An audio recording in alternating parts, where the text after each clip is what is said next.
नमस्कार मित्रांनो, मी हेमंत. मित्रांनो, जपानमध्ये फार पूर्वीपासून एक कल्चर आहे.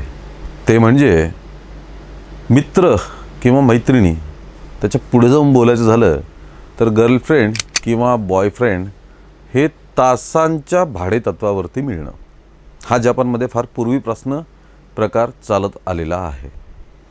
म्हणजे आपलं एकटेपण घालवण्यासाठी, आपल्याला विरंगुळा मिळण्यासाठी, हॉटेलमध्ये जेवायला जायचं पण कंपनी नाही कोणाची, सिनेमा बघायला जायचं पण सोबत कोणी नाही, गप्पा मारायसाठी रेस्टॉरंटमध्ये बसून कोणीतरी हवं आहे, अशावेळी बॉयफ्रेंड किंवा गर्लफ्रेंड, तरुण किंवा तरुणी हे रेंटने मिळतात. ही गोष्ट तिथे अगदी 90च्या दशकापासून चालत आलेली आहे. ती काय आत्ता सुरू झालेली नाही आहे. 90च्या दशकांमध्ये सोशल मीडिया वगैरे नव्हता. मग तेव्हा कॉन्टॅक्ट्सच्या थ्रू अशा गोष्टी जपानमध्ये घडत होत्या. ते आजही तिथे अतिशय पॉप्युलर प्रथा आहे. असं नाही की ते लपत छपत चालतं, असंही नाही. जपानमध्ये अगदी उघड हा प्रकार जपानमध्ये चालत असतो. पण आश्चर्यकारक पद्धतीने ही प्रथा आता भारतात सुरू झालेली आहे. भारतात रेंट अ बॉयफ्रेंड या ट्रेंडनुसार आता भाडेतत्वावर तासाच्या हिशोबाने बॉयफ्रेंडला भेटायचं आणि त्याच्यासोबत वेळ घालवण्याची पद्धत आता सुरू झालेली आहे. यात दुसरी आश्चर्यकारक गोष्ट म्हणजे जपानमध्ये रेंट अ गर्लफ्रेंड आधी सुरू झालं होतं. म्हणजे प्रेयसी किंवा मैत्रीण भाड्यावर घेण्याचा प्रकार जपानमध्ये आधी सुरू झाला होता. पण भारतात बॉयफ्रेंड भाड्यावर घेण्याचा प्रकार सुरू झालेला आहे.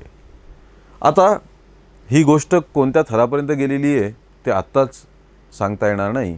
पण सोशल मीडिया, फेसबुक, इंस्टाग्राम या प्लॅटफॉर्मचा वापर करून आता भारतात रेंट अ बॉयफ्रेंड ही पद्धत सुरू झालेली आहे. फेसबुकवरती किंवा इंस्टावरती तसं सूचना दिलेल्या असतात की आम्ही भाड्याने येतो, आम्ही मसाजर आहोत किंवा फ्रेंडशिप करू शकतात. त्याचप्रमाणे सोशल मीडियावरती, फेसबुक, इंस्टावरती तसे पेजेस तयार केलेले असतात की या पेजवरती जे पुरुष आहेत ते भाड्याने तासाच्या ह्याच्यावरती बॉयफ्रेंड म्हणून येतात. असे ग्रुप्स तयार केलेले असतात.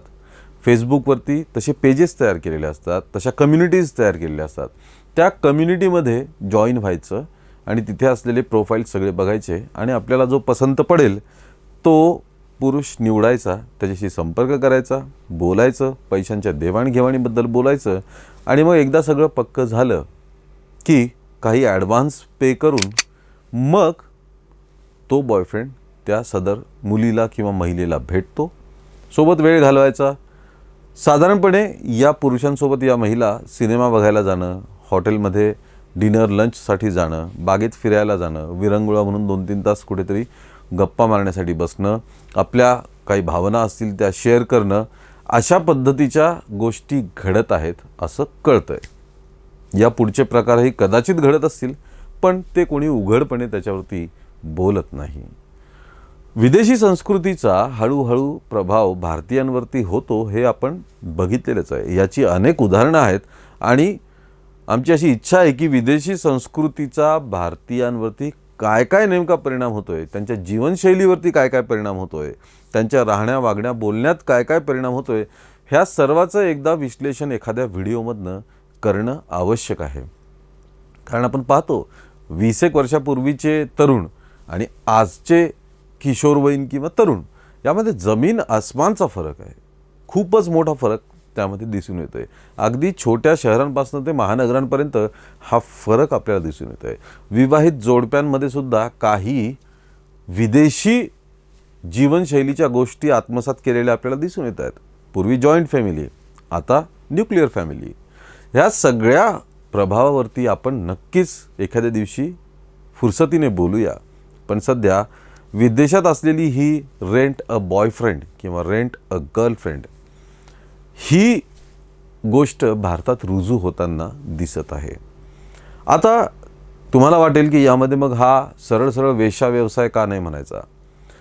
वेश्या व्यवसायाचा उद्देशच मुळात शरीर संबंध हा असतो. म्हणजे तिथे चहा, कॉफी, पिक्चर, सिनेमा असा काही प्रकार नसतो. पण इथे तोच एक उद्देश आहे असं नाही. जपानमध्ये सुद्धा एखादा बॉयफ्रेंड किंवा गर्लफ्रेंड रेंटवरती घेणं म्हणजे त्याचा उद्देश फक्त सेक्स हा नसतो. बऱ्याचदा फक्त भेटणं, बोलणं, मैत्री करणं, सिनेमाला जाणं, बागेत जाणं, वेळ सोबत घालवणं हा सुद्धा असतो. भारतात याचा स्वरूप जे आहे ते हळूहळू समोर येईलच, पण याला थेट वेश्याव्यवसाय म्हणणं चुकीचं ठरू शकतं. यामध्ये फक्त विरंगुळा हा सुद्धा उद्देश असू शकतो. सेक्स हा उद्देश नाही असं म्हणत नाही, तोही असू शकतो, पण मग त्याच कारणामुळे याला वेश्याव्यवसाय म्हणता येत नाही. हा एक नवीन ट्रेंड आहे. बघूया या ट्रेंडचे काय परिणाम भारतीयांवरती, भारताच्या संस्कृतीवरती आणि एकूणच देशावरती काय होतात ते आपण लवकरच पाहूया आणि त्याबद्दल बोलूया. मित्रांनो, या सर्व प्रकारावर तुम्हाला काय वाटतं हे कमेंट करा. या व्हिडिओला लाईक आणि शेअर करा आणि आमच्या चॅनलला ताबडतोब सबस्क्राईब करा. धन्यवाद.